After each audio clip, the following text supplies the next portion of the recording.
So Tubi gets underestimated a lot. People write it off as a free streaming service with nothing worth watching, and I get it, that reputation exists for a reason. But every now and then, Tubi quietly adds a batch of films that genuinely deserve your time, and right now is one of those moments. Today I've got 6 psychological crime thrillers on Tubi that I want to talk through, and as always, the other streaming platform availability for everything on this list is pinned in the first comment below. Go check that out. Let's get into it. How would you feel about going to the mountains for Christmas with Grace? So first up, I want to talk about a film that I think a lot of people dismissed too quickly when it came out. It got lumped in with a certain type of slow burn horror that audiences were either fully on board with or completely checked out from. And I think that's unfortunate because this one is genuinely doing something interesting. The setup is straightforward. A woman trying to bond with her boyfriend's 2 kids over the holidays at a remote cabin. The kids are grieving their mother, they don't want her there, and the cabin is isolated in a way that stops feeling picturesque pretty quickly. What the film does well is how it layers dread. It's not interested in shocking you, it's interested in making you deeply uncomfortable and keeping you there. The Catholic imagery woven throughout, the snowstorm that cuts them off from everything, the way the kids' grief curdles into something more calculated. All of it builds toward a conclusion that I won't spoil, but that I found genuinely disturbing long after the film ended. Riley Keough is doing something really specific in this role. Her performance is deliberately withholding, and whether you read that as strength or fragility keeps shifting as the film goes on. That ambiguity is the whole point. If you have patience for atmosphere over action, this one is worth it. The movie's called The Lodge. You have nothing to be scared about.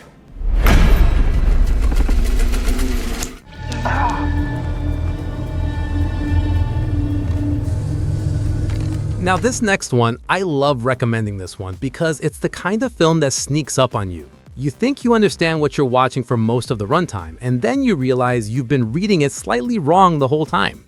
Jessie Buckley plays a young woman living a life that feels suffocating in every direction. Her home, her job, her mother who quietly controls everything around her. And then she meets a stranger who operates completely outside the boundaries she's been kept inside her whole life. He's a poacher, he's reckless, and for her, that's exactly the appeal. What makes this film work is the ambiguity it holds onto. You're never entirely sure who you should trust in this story, including the protagonist. Buckley's performance handles that brilliantly. She starts the film looking fragile and ends it looking like someone entirely different, and the transition feels completely earned. Michael Pierce directed this as his debut feature, which is almost unfair to every other director making their first film. The Jersey coastline setting does a lot of the heavy lifting atmospherically. Wild landscape, dramatic cliffs, the sense of civilization here is a thin layer over something older and less forgiving. If you like films that hold their cards back and trust the audience to stay with them, this is a strong one. The movie is called Beast. You remember this beautiful lady here? Hi. How have things been going with you? I can finally sleep. This next one starts as something fairly familiar, a film about anxiety, depression, and the pharmaceutical industry. And then somewhere in the middle, it quietly pivots into something you probably weren't expecting. And the pivot works better than it has any right to. Rooney Mara plays a woman struggling with her mental health while her husband readjusts to life after prison. She starts seeing a psychiatrist played by Jude Law, goes on a new medication, and then things begin to go wrong in ways that implicate everyone around her, differently depending on when you're watching the film. Soderbergh directs this cleanly and efficiently. There's no particular flourish to it. It just moves with the confidence of a filmmaker who knows exactly what each scene needs to accomplish. The visual aesthetic is cold and a little clinical, which fits the subject matter perfectly. The first half of the film is genuinely sharp in the way it handles the pharmaceutical industry and the pressures on both patients and doctors. The second half goes somewhere more melodramatic, and whether that works for you will probably depend on your tolerance for plot over theme. Personally, I think it holds together. Channing Tatum is also quietly excellent in this, which shouldn't keep surprising people but somehow still does. The movie is called Side Effects. Hey, quick pause. If you're finding these recommendations useful and you want more of this kind of thing, hit the subscribe button and leave a like on the video. I put these lists together regularly, so you'll always have something worth watching lined up. Really do appreciate the support. Okay, back to it.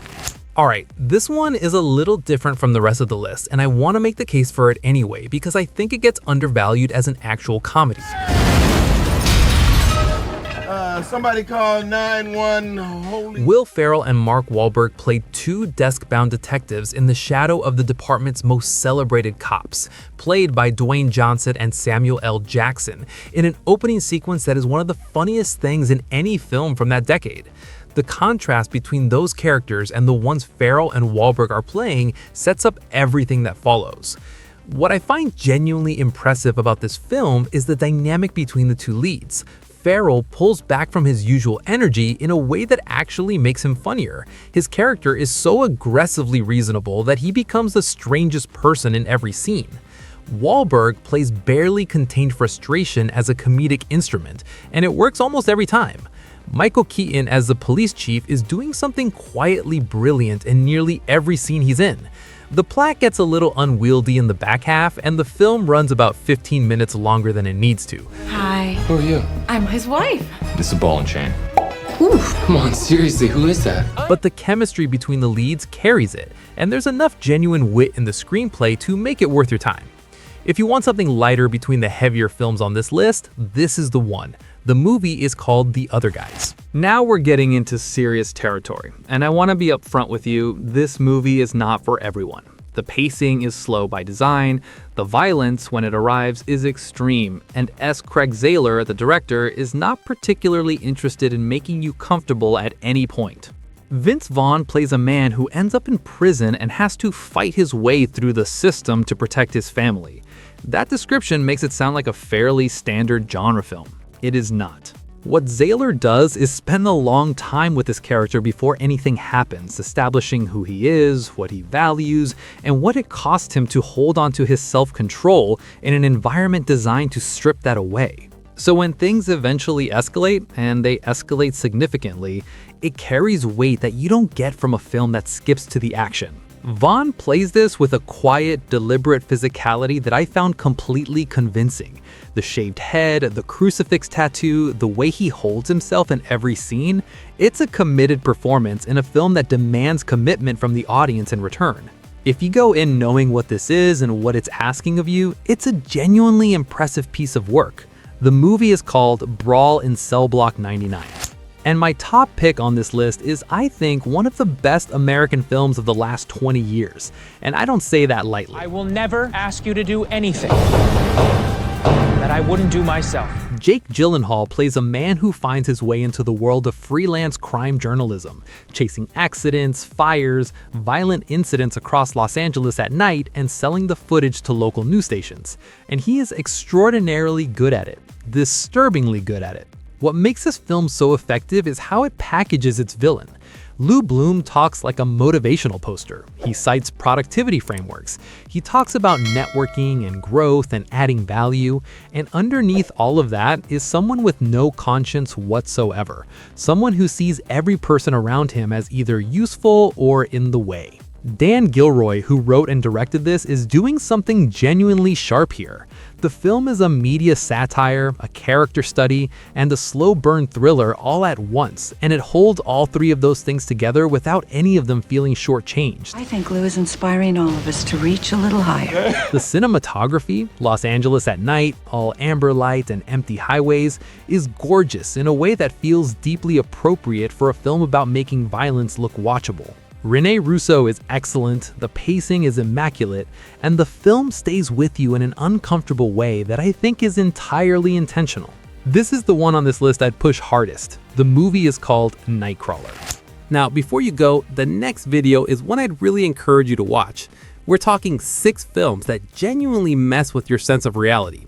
If you want movies that stay with you long after the credits, click that video next. Thanks for watching.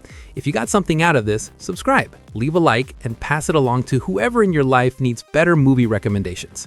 I'll keep making these. See you in the next one.